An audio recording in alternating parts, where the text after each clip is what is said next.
Дејан Лилич е еден од милениците на македонската публика и со своите улоги и со својот глас, прв пат гостин во Репортер. Дејан, добре дојде на неутрален терен во Золошката во Скопје. Да, можеби на најубавиот терен.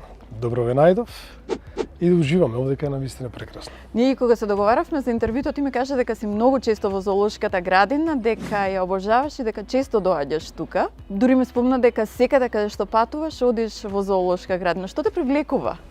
Да, принцип љубам зоолошки градини. На секаде каде што патував низ светот, морам да најдам време, термин да отидам во некоја зоолошка градина. Сега во поголемите градови, да речеме во Германија, во Австрија, во Холандија, сега да не ги набројувам, навистина треба да одвоиш цел ден. И таму е едно идење во зоолошка градина од сабајле до вечер. А најмногу ме привлекува тоа што контактот со природата, со животните е нешто што ние длабоко во себе исконски го имаме луѓето и не облагородува, не прави подобри и на крајот на криштата не спојува со она што е наше, тоа е природата и планетата Земја. Ти враќа ли спомени од детството кога нели во недела беше традиција да се оди со семејството, да се прошета, некако да се поминуваат на тој начин викендите? Да, ја често како дете одев во зоолошката градина, живеев непосредно тука многу блиску, немаше ни 7-8 минути пешки. И често бев гостин овдека во зоолошката градина, потоа имаше еден период каде што не одев, нели, во тие тинејџерски денови, многу работа и така натаму, но откако си ги добив моите прекрасни две принцези, редовни сме посетители уште од бебиња, во количка, кога нема поим каде се наоѓаат, често доаѓавме тука да си го најдеме мирот и спокојот, а сега откако се пораснати, откако сваќаат, откако ги знаат сите животни на повеќе јазици ги кажуваат, знаат и што јадат и како се однесуваат, па можам да ти кажам дека, ајде да не речеме еднаш неделно, ама 3 пати во месецот сме тука. Им раскажуваш ли на ќерките за твоето детство кога си доаѓал тука? Дали им раскажуваш работи кои што тебе те вразуваат за животните, работите што си ги поминувал ти тука со твоето семејство, со твоите родители? Ти ме кажи и постар брат дека имаш? Да. Знаат ли некои приказни? Знаат приказни, значи тоа е она интересно што кај децата кога ќе им раскажуваш приказни од твоето детство, тие сваќаат дека и татко им бил дете, бил мал. Така да ги споредуваме со овие, им раскажувам често, иако зоолошката од моето време до сега е баш онака видоизменета многу, но јас често знам да ги однесам и на село, да ги видат и оние домашни животни, да видат и прасиња, и крави, и коњи, патки, патчиња мали, така да многу често ги носиме во природа. Тоа е онака, баш онака трейдмарк наш, и да уживаат и во природата, и со животни, и да научат како да се однесуваат и кон животните, особено кон природата, затоа што некако се обидуваме да им дадеме до знаење дека природата, колку што ја чуваме, толку таа ќе ни врати. Ти не достига ли Луна паркот и оние традиции што беа да се извозиш па да отидеш да си купиш пирошка? Иако сега нели не работи, не постои Луна парк. Види, па тоа беше таа традиција. Значи зоолошка градина Луна парк и тогаш го имаш буквално целиот ден. Тука имаше еден воен стадион каде што и како деца многу често одевме, игравме пинг-понг, фудбал, кошарка, одбојка, ракомет, се што можеше, така да тој викенд, сабота, недела буквално ни беше исполнет во овој дел. Зоолошка градина, стадионот и Луна паркот. Луна паркот кој онака со сета се споменувам на него и многу често сега одредени, да кажеме, ринги шпилот, понатаму каруселот, ги гледам тука некаде околу стадионот, некои се сместени во аеродром кај авиончето и една стара брателешка која знае од моја генерација, тоа е онаа со авиони, со свемирски бродчиња. Што одеше горе-долу? Оде горе-долу и се врти исто така, не со голема брзина. Руинирана е комплетно, работи, но накако ќе ја видам, буквално ме враќа на моето детство 30 години наназад. Каде го помина ти твоето детство? Кои се некои од најубавите спомени што ги имаш од тоа време? Скопје беше многу поразлично, сега да не се лажеме. Помал град, за мене многу попитом, попријатен, сега е малку здивен. Станате онака баш ламја која знае да гази со својата енергија. Мислам, тоа е тоа. некако стана баш онака епицентар, се случува тука. Иако мојот став е дека малку треба да се олабави и да се пренесат некои работи низ цела Македонија, затоа што не е далеко Македонија. Мислам, кај да седнеш со кола за час и половина, два максимум, си на преубави места. Но моето детство баш онака уживав во Скопје, уживав и во градскиот парк, и во новиот, и во стариот дел, и сега често знам да се навратам на тоа. И многу се радувам кога во Скопје ќе добиеме нов парк. Како го поминуваш времето со твоите ќерки? Што сакате да правите најмногу заедно? Многу работи, мислам, некако откако Колкави се, извини? 6 години и 4 години, мислам многу наскоро ќе направат 7 години и 5 години, во мај и во јуни.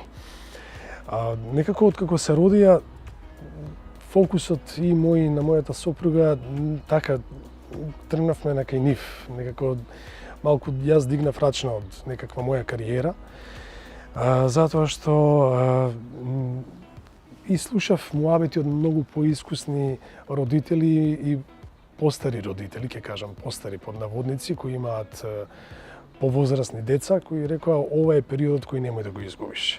Затоа што навистина, кога ќе станат децата 10, 11, 12 или 14 и 15 години, веќе се своји луѓе. Си бараат своја слобода, си бараат свој интимен простор и веќе тато и мама се, веројатно тука некој сервис. А сега за сега тато и мама се се во нивниот свет и тука сме баш онака да ги научиме на сите добри работи, да ги споделиме искуствата кои ги имаме ние, и добри и лоши, се разбира. И времето го поминуваме многу често со нив, па дури забавувајќи се со нивните мали, ситни и големи играчки, многу често онака баш на креативна основа. Тоа се разни цртања, сецкања, боења, без разлика дали ќе се измачкаме рацете, нозете, телото, дали ќе ги шкртаме зидовите, ќе се излепиме со лепак. Многу често правиме креативни работи, спојуваме некои нешта, 3D пазли, обични пазли, многу се радуваат, се уживаат во нешто такво. И во последно време сакаат, искрено да ти кажем, и домашни задачи. И тоа се оние едноставни домашни задачи од математика, од македонски јазик, па дури и англиски јазик, пишуваат, да, читаат, љубат да читаат. Имаат многу книги дома и таа навика онака баш сакаме да им ја наметне. Многу малку се на електронските апарати. Не може тоа да се избегне, значи едноставно знаат, свесни се за постоењето и на таблет, и на мобилен телефон, и на компјутер, да ги запознаваме со тоа, се разбира, мора да знаат луѓето, односно децата, и тоа се луѓе во кој свет живеат, но имаат однос кон тоа да не седат цело време на тоа, него баш онака креативни игри сами сакаат да прават. А дали се свесни за твојата работа? Дали те гледаат на телевизија или ти го препознаваат гласот кога ќе, не знам, кога ќе има некоја реклама или некаде кога ќе се појави некоја серија во која што имаш надсинхронизација? Види, проблемот под наводници е што никогаш не гледаат серии каде што има нешто на надсинхронизација. Значи тие се уште, ако гледаат телевизија, тоа се или некои цртани филмови кои се адекватни за нивната возраст, или гледаме научно-популарни филмови за животни или за планетата Земја. Значи нема се уште, не се оптеретени, и дури јас не ги оптеретувам со тоа дека кој сум, што работам. Живееме во Скопје, во Македонија, каде што многу често на улица ќе дојдат некои родители или некои деца и ќе кажат ова е мачерот со шапката или тоа е тој лик од цртаниот филм. Они се чудат, но знаат тато кога треба да замине, каде ќе одиш, викам одам на работа, имам некое снимање, но не ги оптеретувам кој сум, што сум, и мислам дека навистина нема потреба од тоа. Дали си строг родител или ќерките ти се миленички па им попушташ се? Се обидувам да бидам строга, ама мојата сопруга секогаш вели дека јас од тој што им дозволувам многу. А не можам да издржам, тоа е тоа. Кога ќе ги видам, едноставно им дозволувам да прават и да ми се качат на глава, што би се кажало. Нормално, постојат граници, каде што ги учиме што треба, што не треба, за нивно добро се разбира, но мислам дека децата баш треба да уживаат сега во еден период каде што се деца. Која е најубавата работа поврзана со татковството? Па има многу убави работи. има многу убави работи. Можеби најубавата е што и ти како татко, како родител, од нив можеш да научиш многу нешта. И што треба и како треба. Буквално тие се лакмус, кај нив нема лажење. Тие немаат блокада да бидат пристојни, па да не ти кажат нешто. Не, буквално знаат да кажат се. Да ја отворат својата душичка и да го кажат тоа. Да бидеш родител, мислам дека тоа сите го кажувале и јас само ќе се повторам, е една од најблагородните работи на овој свет. Сега треба да бидеш вистински родител, значи да бидеш, да се потрудиш да бидеш барем квалитетен родител. Грешиме сите ние, нема шанси некој да биде перфектен, но и учиме со текот на времето. Најважно е да им подариш љубов, ништо повеќе. Се ближи Великден. Какви семејни традиции имате? Како сакате да го поминувате времето за празниците? Си ги почитуваме сите семејни традиции, односно сите тие празници кои се, дали е тоа Божик, дали е тоа Великден, дали е тоа Бадник, дали е тоа нашата домашна куќна слава.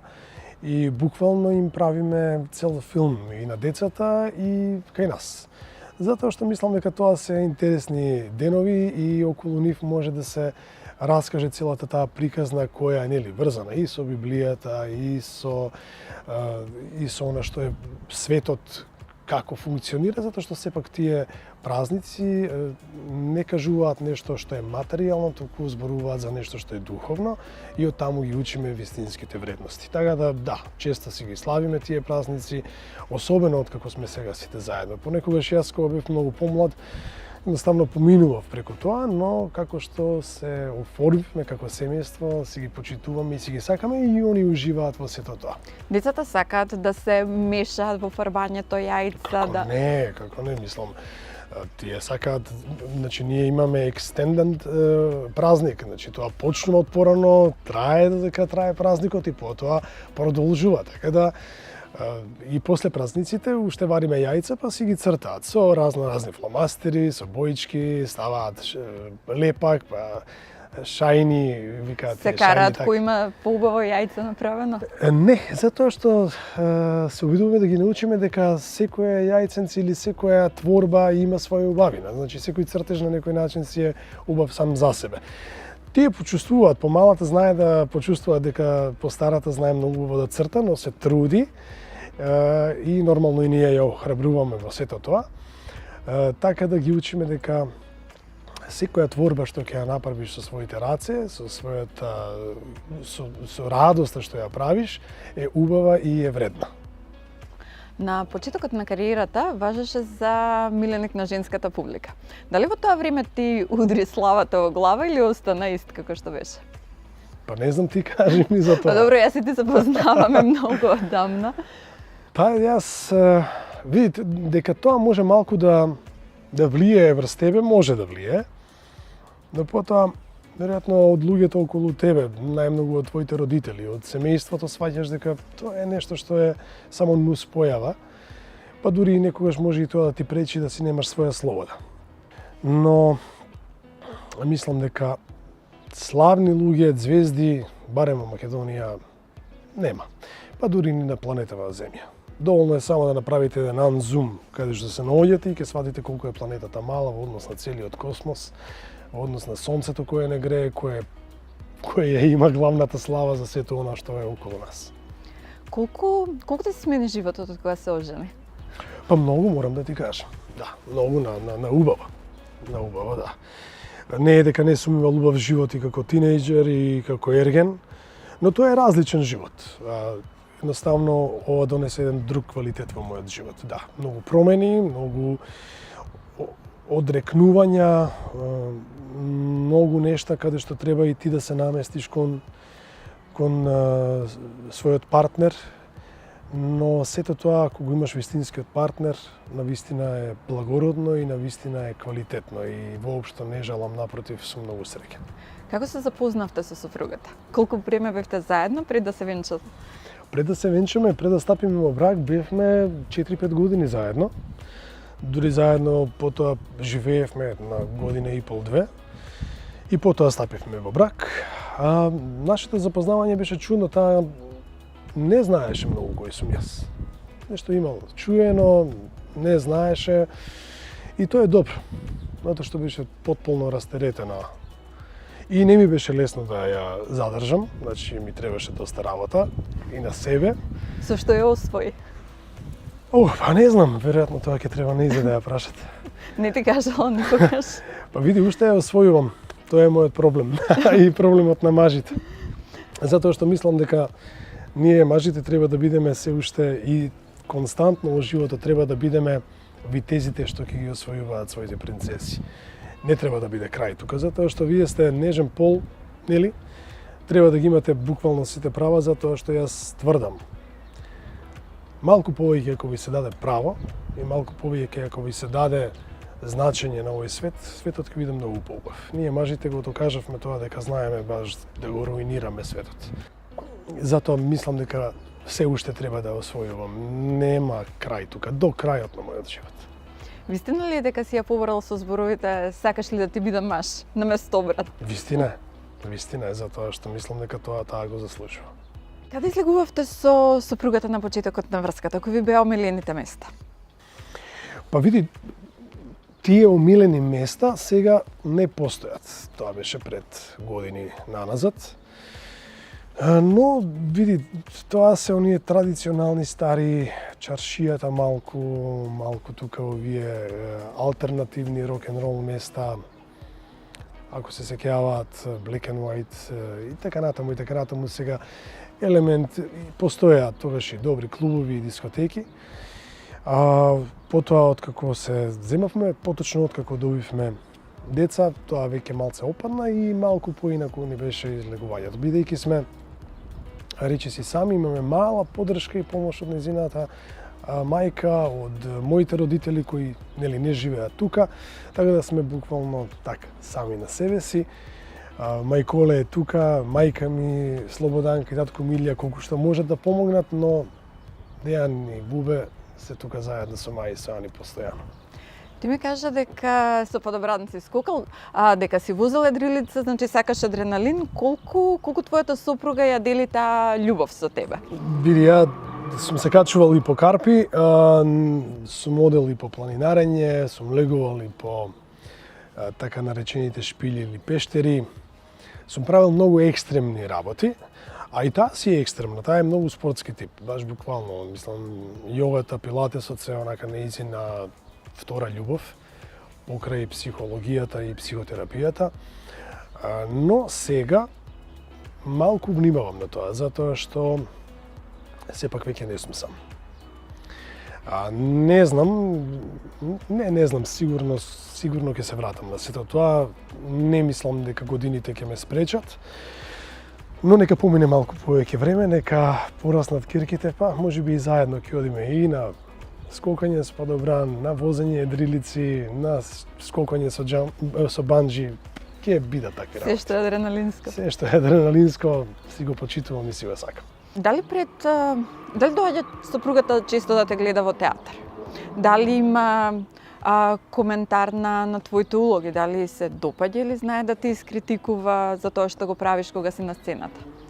Доаѓа често, мислам не често, доаѓа секогаш кога имам премиера, доаѓа дури и на некоја реприза и да, нејзината критика ми значи многу. Во ред пофалбите се тука, но секогаш јас ја почитувам квалитетната критика, значи вистинската критика, затоа што само тоа е она што ќе ти даде начин како да бидеш подобар. И всушност нејзините пофалби се сместени во одредени критики каде што нешто може да биде подобро и да биде поквалитетно. А ги почитувам нејзините изјави и нејзините критики за тоа што се на место и за тоа што знае да гледа театар. Па знае да гледа филм многу добро. Затоа што навлегува во оној свет каде што ние актерите многу често влегуваме, а тоа е оној психолошкиот момент на правење и градење на ликови и на односот помеѓу ликовите. Мислам, без вистински однос помеѓу ликови, дали е на филм, дали е во театар, едноставно не постои драма. Тогаш ќе бидеме кој у клин, кој у плоча, еден ќе зборува за едно, друг за друго и немате допирни точки. Затоа секогаш ние кога ќе гледаме добар филм, добро одиграни парчиња, верувајте позади тоа стои добар однос помеѓу нив. Кога велам добар однос, значи добро изграден актерски однос. Дали е тој добар, дали е тој лош, дали е тој полн со љубов или омраза, сеедно. Она знае многу добро да влегува во тие нивоа, под нивоа, веројатно и заради нејзината професија, и знае точно онака, баш онака мали ситни детали да открие кои се значајни. Тоа е едно зрно, есенција на правта, што би рекол Шекспир, која е важна за понатаму да буквално да тргне лавината. Сега кога веќе ги спомнавме и филмот и театарот, да ги почнеме ли работни. Да, твоите омилени теми. Што е потешко да се подготви, филмска или театарска улога? Што бара повеќе вложување и на крајот што бара повеќе, дали е потешко да излезеш на сцената и секогаш да бидеш ист, да го запомнеш текстот, а од друга страна да запомнеш сценарио за филм? Различна е технологијата на правење, но слична е или можам да речем иста е подготовката. Значи, во театар дури можеш и малку некогаш и да излажеш какво ти е чувството внатрешно, па малку повеќе да го покриеш со некакви надворешни фактори. Иако и таму нема, таму почнуваш од почеток до крај, дали е тоа представа од час и половина или од 3 часа, мораш да го имаш оној момент од почеток до крај да бидеш во тоа. Значи нема излегување, нема мислење на тоа што имам да завршам по дома или каде ќе одам вечерва или филм кој ќе гледам или која книга ќе прочитам. А во филмот можеш да ги имаш тие паузи, но во филмот пак кога ќе се вклучи камера и кога треба да го направиш кадрот каков и да е и што и да е, таму нема лажење, таму се чита се од очите. Таму мораш исто да бидеш потполно ин.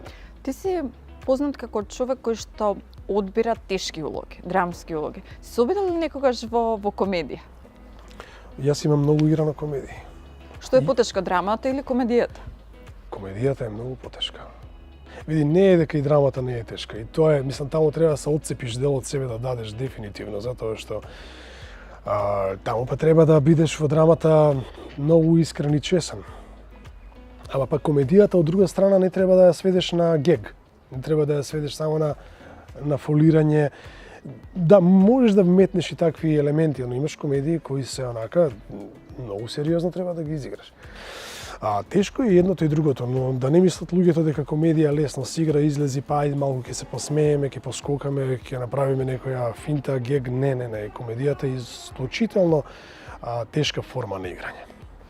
Но исто така да не заборавиме и да не мислиме дека драмата е драма, а комедија е комедија.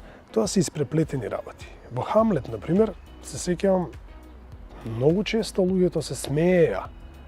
И тоа пази на Шекспир, над стих. Во Мајсторот и Маргарита, каде што мајсторот е човек откорнат од себе и од емоциите, од љубовта и кон мислата кон Маргарита. Повторно имаше текстови каде што луѓето се смеја, но се смеја затоа што тоа е оно што ние го доживуваме. Ништо нема црно или бело. Јинг-јанг е целата работа, целиот живот и целата наша професија. Сам ја спомна Мајсторот и Маргарита.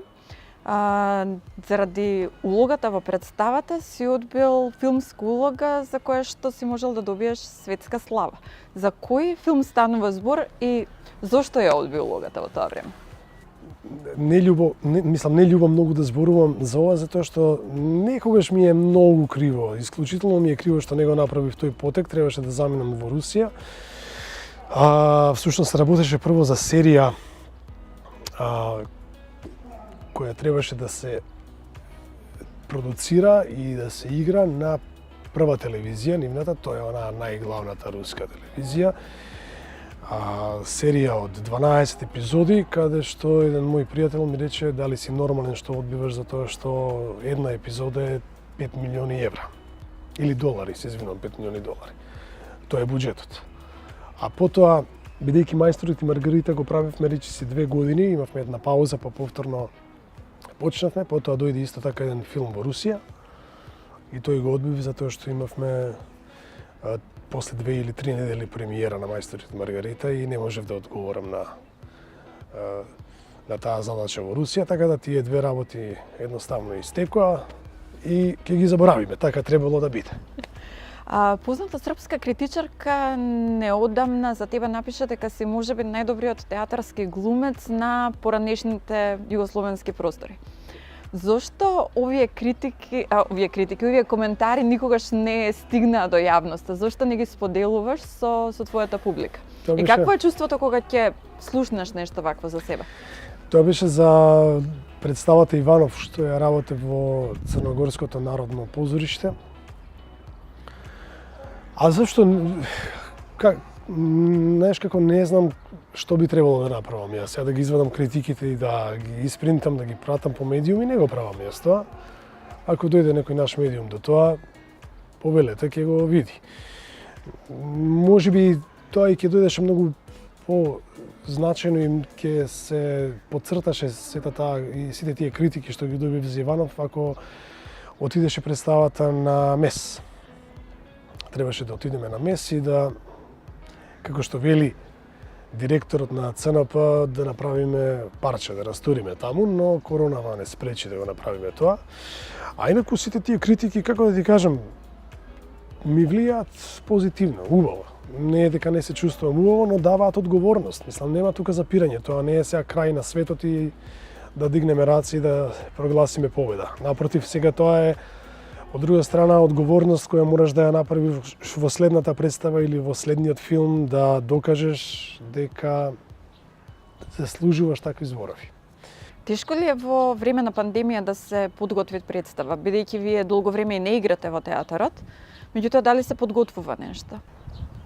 Па тешко е, сега кај нас се подготвуваат некои мали форми, значи дали е тоа дуодрама или драми со 3 или 4 лика или монодрами најчесто. Но гледам дека па и дури во нашата околина се работат представи. Токму затоа спомнав дека еве сега ќе се работи копродукција помеѓу Србија и Бугарија. Мене ме викнаа да бидам таму како актер гостин од Македонија. Ќе одам најверојатно и ќе работам. Но луѓето работат, се обидуваат да прават протоколи, да се заштитат, маски, некои се вакцинираат, но не е лесно. Навистина има малку е потежок целиот тој процес на работа. Ево изминатите година дена јас чудно снимив и 3-4 филма, некои се кратки, некој еден е подолг. Јавноста се уште не знае за се уште делот не знае, па затоа што уште не се завршени, треба да се измонтираат и треба да се појават. Дали на не знам ние како ќе се појават, ќе видиме како ќе дозволат сите овие протоколи, но веројатно представите се малку потешки затоа што поинаков е односот помеѓу актерите. Мислам дека не е баш најидеално решение да играме со маски затоа што нас експресијата ни е важна. Па и за публиката да ја гледа. Така да ќе видиме како ќе се одвива целата оваа работа, но јас лично се надевам и не, јас всушност верувам дека театарот нема да заврши, театарот нема да умре. Публиката колку што те препознава како лик од филмовите од представите, истовремено те препознаваат и како глас. Колку е тешко да се внесеш во ликот кој што го надсинхронизираш за некоја серија, бидејќи на некој начин тоа е буквално како да играш лик на филм?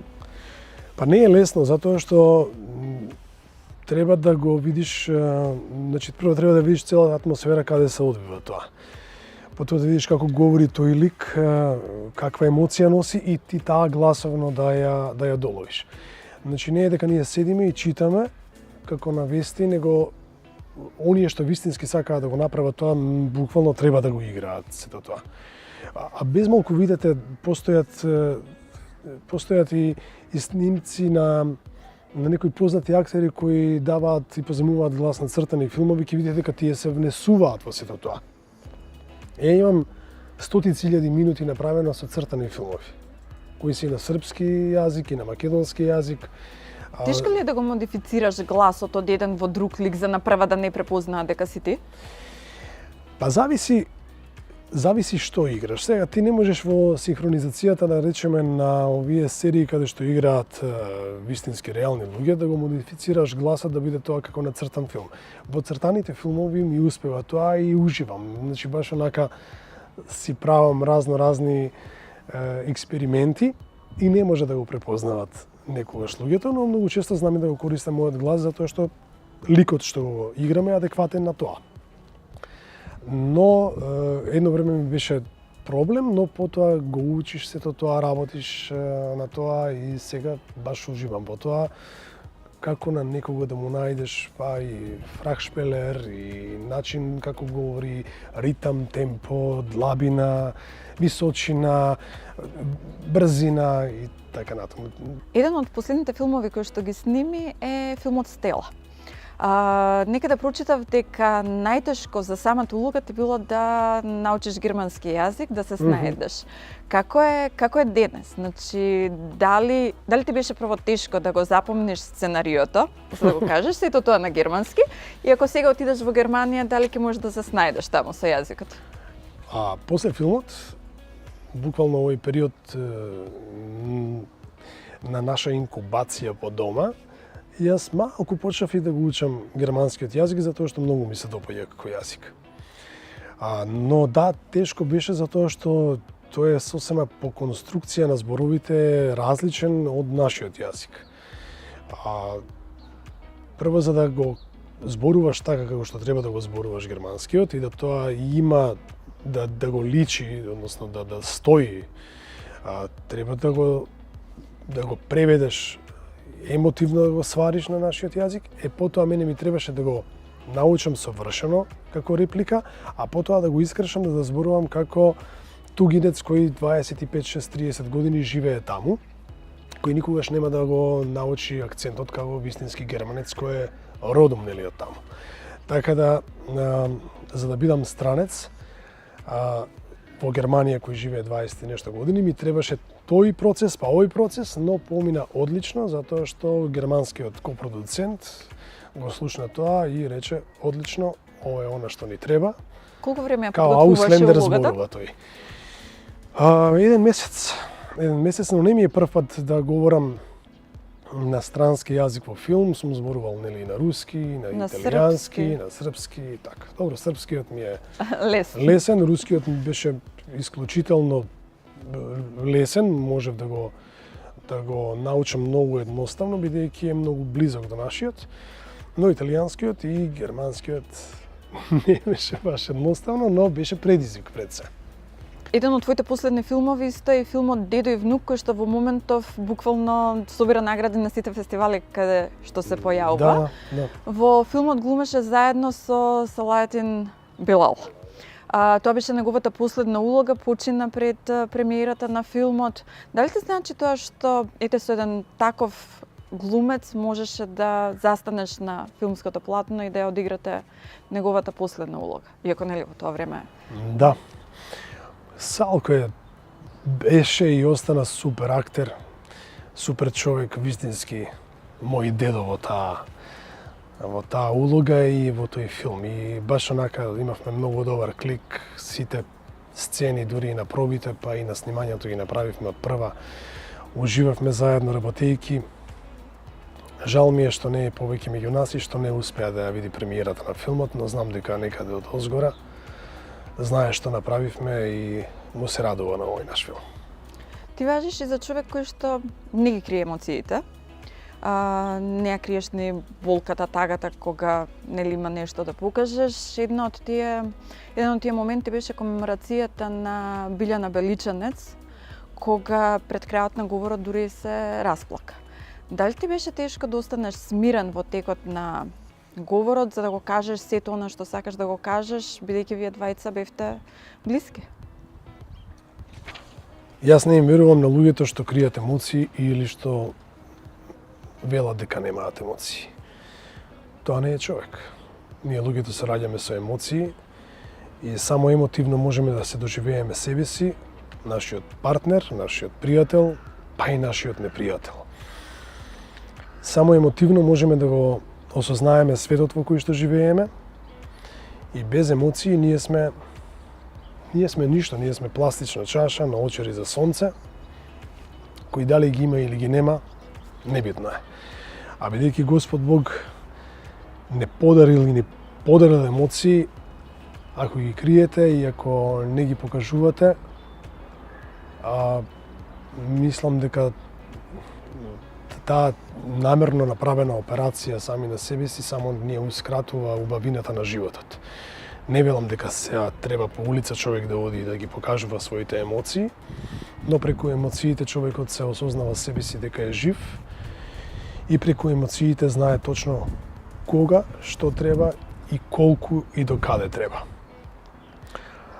Емотивните луѓе можат да му подарат на светот добрина. Неемотивните луѓе го уништуваат светот. Дејан, ти благодарам за времето што го одвои. Толку беше? Толку беше. Добро, супер. Благодарам и на тебе. Нека читаат книги луѓето, нека слушаат музика, нека уживаат во природата, нека ги почитуваат животните, инсектите и нека се почитуваат луѓето меѓу себе си што повеќе. И нека тргнат политиката на страна конечно еднаш за секогаш. Навивам, искрено навивам за деполитизирано општество, колку што е можно повеќе. Ти благодарам уште еднаш. Ти благодарам и на тебе.